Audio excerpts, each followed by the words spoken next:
ഓം ശാന്തി. നമ്മുടെ ജീവിതത്തിൽ എപ്പോഴൊക്കെയാണോ കൂടെയുള്ള ആളുകളിൽ നിന്ന് എന്തെങ്കിലുമൊക്കെ അബദ്ധങ്ങൾ സംഭവിക്കുന്നത്, അങ്ങനെയുള്ള സിറ്റുവേഷൻസിൽ നമ്മൾ പറയാൻ പാടില്ലാത്തൊരു കാര്യമാണ് ആദ്യം നമ്മൾ കാണാൻ പോകുന്നത്. ഒരാൾക്കൊരു അബദ്ധം പറ്റി, അല്ലെങ്കിൽ നമ്മൾ പറഞ്ഞു, മുൻകൂട്ടിയോട് പറഞ്ഞു കൊടുത്തിരുന്നു, എന്നിട്ടും അവർ ശ്രദ്ധിച്ചില്ല, അവരത് ചെയ്തു, അത് നഷ്ടമായി അല്ലെങ്കിൽ ഒരു വീഴ്ചയായി.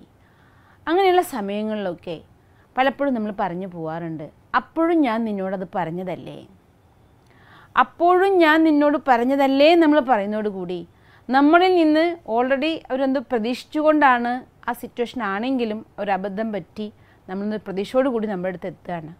അപ്പോൾ ആ പ്രതീക്ഷകളെ നമ്മൾ തകർത്തുകൊണ്ട് അവരോട് പറയുകയാണ്, അപ്പോഴും ഞാൻ നിന്നോട് പറഞ്ഞതല്ലേ, ഓർമ്മിപ്പിക്കുകയാണ്, ഞാൻ മുൻകൂട്ടി നിന്നോട് പറഞ്ഞതായിരുന്നു ഇത്തരം കാര്യങ്ങൾക്ക് പോകരുത് അല്ലെങ്കിൽ ഇങ്ങനെ ചെയ്യരുത് എന്നൊക്കെ. അതോടുകൂടി നിങ്ങൾ പിന്നീട് സപ്പോർട്ട് ചെയ്ത് കൊടുത്താലും ആ സപ്പോർട്ടിൻ്റെ സുഖം നഷ്ടപ്പെടും.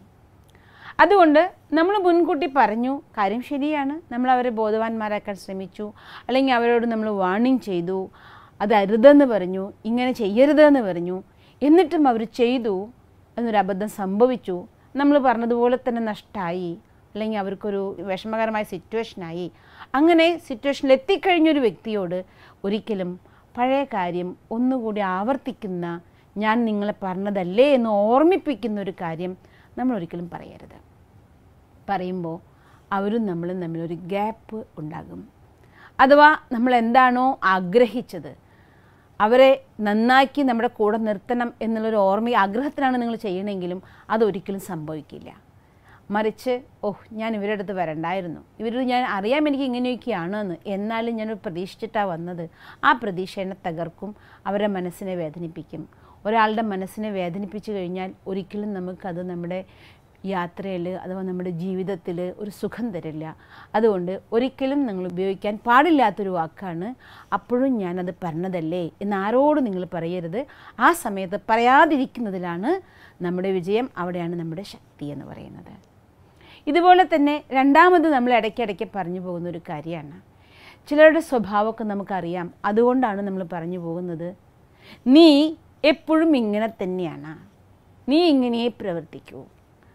അത് നമ്മൾ പറയുന്നത് ഒരാളെ ക്രൂശിക്കുന്നതിന് തുല്യമാണ്.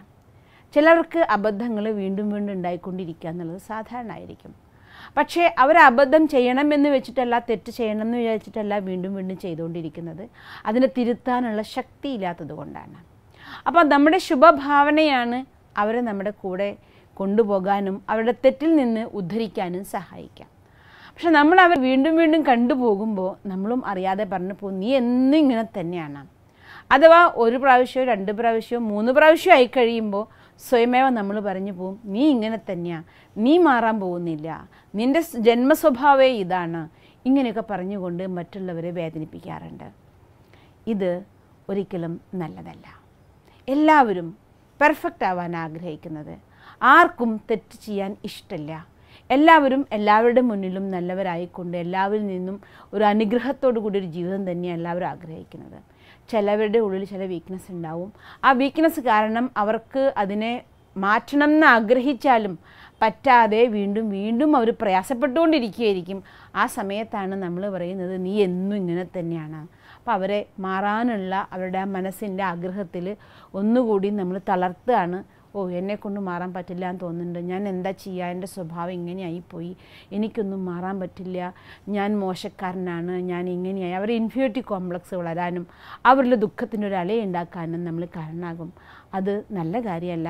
അതുകൊണ്ട് ഒരാൾ എത്ര പ്രാവശ്യം തെറ്റ് ചെയ്ത് കണ്ടാലും നമ്മൾ അവരോട് ശുഭഭാവനയോടുകൂടി അവരാ തെറ്റിൽ നിന്ന് മുക്തരാകാൻ നമ്മൾ സഹായിക്കണം. നമ്മുടെ ആഗ്രഹം അവരെ നിങ്ങൾ തെറ്റ് ചെയ്യും, നിങ്ങളെന്നൊരു അബദ്ധം പറ്റിപ്പോകുന്നുണ്ട്, നിങ്ങൾ തിരുത്തേണ്ടതാണ്, നിങ്ങൾ അവരെ ഓർമ്മിപ്പിക്കാനാണ് ആഗ്രഹിക്കുന്നത്, അവരെ തിരുത്തി അവരെ നല്ല വ്യക്തിയാക്കാനാണ് ആഗ്രഹിക്കുന്നത്. അതുകൊണ്ട് നമ്മൾ ഒരിക്കലും ഇങ്ങനെ പറയരുത്, നീ എന്നും ഇങ്ങനെ തന്നെയാണ് എന്നൊരിക്കലും പറയരുത്.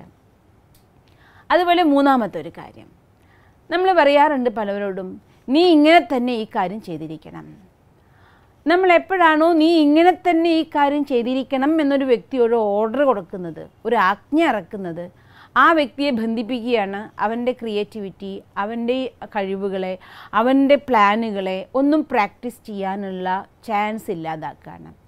പ്രത്യേകിച്ചും ഇത് നമ്മൾ നമ്മുടെ മക്കളോടോ അല്ലെങ്കിൽ നമ്മളിൽ നിന്ന് ചെറിയവരോടോ ആയിരിക്കും. അല്ലെങ്കിൽ നമ്മളെക്കാൾ അറിവ് കുറവാണ് അവർക്കെന്നുള്ള തോന്നൽ നമുക്ക് ആരെക്കുറിച്ചുണ്ടോ അവരോടൊക്കെ ആയിരിക്കും നിങ്ങളിങ്ങനെ പറയുക, നീ ഇങ്ങനെ ചെയ്യാവൂ, നീ ഇതേ ചെയ്യാവൂ, ഇതാണ് ചെയ്യേണ്ട രീതി എന്നൊക്കെ. നമുക്ക് എങ്ങനെ പറയാൻ സാധിക്കും? നമ്മൾ ചെയ്ത രീതി തന്നെയാണ്, നമ്മുടെ ഐഡിയ തന്നെയാണ് പെർഫെക്ഷനിലേക്ക് എല്ലാവരും എത്തിക്കുക എന്ന്. ഓരോരുത്തർക്കും അവരവരുടെ ഐഡിയകൾ ഉണ്ടാവും, അവരവർ ചെയ്യാനുള്ള പ്ലാനുകൾ ഉണ്ടാവും, അവരുടെ അറിവുകൾ ഉണ്ടാകും. അതിനെ പ്രവർത്തിക്കാനുള്ള ചാൻസ് നമ്മളെല്ലാവർക്കും കൊടുക്കണം. ഒരുപക്ഷെ നമ്മൾ കണ്ടതിനേക്കാളും എത്രയോ നല്ല പ്ലാനുകൾ അല്ലെങ്കിൽ നല്ല ഐഡിയകൾ നമ്മുടെ കൂടെയുള്ളവർക്കുണ്ടാകും, നമ്മുടെ മക്കൾക്കുണ്ടാകും, നമ്മളെക്കാൾ താഴെയുള്ളവർക്കുണ്ടാകും. അപ്പോൾ അവരുടെ ചെറിയവരാണെങ്കിലും അവരെയും ബഹുമാനിച്ചുകൊണ്ട് കാര്യം ചെയ്യാൻ നമ്മൾക്ക് പെർമിഷൻ കൊടുക്കാം. പക്ഷേ ചെയ്യേണ്ട രീതി നമ്മൾ ഡിസൈൻ ചെയ്ത രീതിയിലൂടെ അവർ യാത്ര ചെയ്യണം എന്ന് നമ്മൾ ഒരിക്കലും വാശി പിടിക്കരുത്. എല്ലാവരുടെയും കഴിവുകളെയും എല്ലാവരുടെയും ക്രിയേറ്റിവിറ്റീനെയും ക്രിയാത്മകതയെയും കർമ്മത്തിൽ കൊണ്ടുവരാൻ സഹായിക്കുന്ന രീതിയിലായിരിക്കണം നമ്മുടെ പ്രവർത്തനങ്ങൾ. അതുകൊണ്ട് ആരോടും ഒരിക്കലും പറയരുത് നീ ഇങ്ങനെ തന്നെ പ്രവർത്തിക്കാവൂ എന്നൊരിക്കലും പറയരുത്. 4ാമത്തെ പോയിൻ്റാണ്, ആരെയും നിങ്ങൾ ക്രിട്ടിസൈസ് ചെയ്യരുത്, വിമർശിക്കരുത്.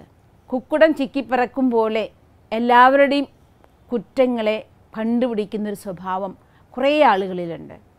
അവരുടെ ദൃഷ്ടിയിൽ അവർ മാത്രമേ മിസ്റ്റർ പെർഫെക്റ്റ് അല്ലെങ്കിൽ മിസ് പെർഫെക്റ്റ് ആയിട്ടുള്ളൂ. അവരിൽ യാതൊരു തെറ്റുമില്ല. പക്ഷെ മറ്റെല്ലാവരിലും ഒരു തെറ്റ് കണ്ടുകൊണ്ടേയിരിക്കും. എപ്പോഴാണോ ഒരാളുടെ തെറ്റ് നമ്മൾ കാണുന്നത്, അതോടുകൂടി നമ്മളെല്ലാവരോടും അയാളുടെ ഒരു വീക്ക്നെസ്സിനെ അനൗൺസ് ചെയ്യാണ്. അതോടെ എന്നെക്കുറിച്ച് കുറ്റം പറഞ്ഞ ഒരാളെക്കുറിച്ച് ഞാൻ ഒരിക്കലും സന്തോഷത്തോടെ കാണാറില്ല. പറയുന്നതൊക്കെ ഇങ്ങനെയാണ്, ആരാണോ നമ്മളെ വിമർശിക്കുന്നത് അവരാണ് നമ്മുടെ മിത്രം. കാരണം നമ്മളറിയാതെ നമ്മളിലുള്ള വീക്ക്നെസ് എന്താണോ ഉള്ളത് അതിനെ നമ്മുടെ ശ്രദ്ധയിലേക്ക് കൊണ്ടുവരികയും നമ്മളെ തിരുത്താൻ സഹായിക്കുകയും ചെയ്യുന്നവരാണ് നമ്മളെ ക്രിട്ടിസൈസ് ചെയ്യുന്നവർ എന്ന്. പക്ഷേ നമ്മളെ ക്രിട്ടിസൈസ് ചെയ്യുന്നവരെ നമുക്കാർക്കും ഇഷ്ടമല്ല. കാരണം എൻ്റെ കുറ്റം പറയുമ്പോൾ എന്നെ പബ്ലിക്കായിട്ട് പറയുന്ന സമയം ഇതൊക്കെ നമുക്ക് വിഷമമുണ്ടാക്കുന്ന കാര്യമാണ്. അതുകൊണ്ട് ആകുന്നത്ര സാധിക്കുമെങ്കിൽ ഒരിക്കലും ആരെയും ക്രിട്ടിസൈസ് ചെയ്യാതിരിക്കാം.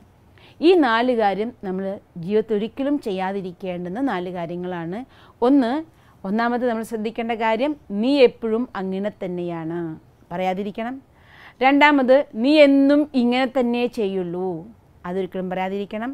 3ാമത്, നീ ഇങ്ങനെ ചെയ്യാവൂ എന്നൊരാക്ട് നമ്മൾ പറയരുത്. 4ാമതായി ചെയ്യേണ്ടത്, ആരെയും ക്രിട്ടിസൈസ് ചെയ്യുക, അത് ചെയ്യരുത്. ഈ 4 കാര്യങ്ങൾ ശ്രദ്ധിച്ചാൽ ജീവിതത്തിൽ ഒരുപാട് പ്രശ്നങ്ങളെ, സമസ്യകളെ, പരിതസ്ഥിതികളെ നമുക്ക് ലൈഫിൽ നിന്ന് ഇല്ലാതാക്കാൻ സാധിക്കും. ലൈഫ് കുറച്ചുകൂടി സുഖകരമായി മുന്നോട്ട് കൊണ്ടുപോകാൻ സഹായിക്കും. നിങ്ങൾക്കും ഈ 4 കാര്യങ്ങളെ പ്രവർത്തിക്കാൻ സാധിക്കട്ടെ.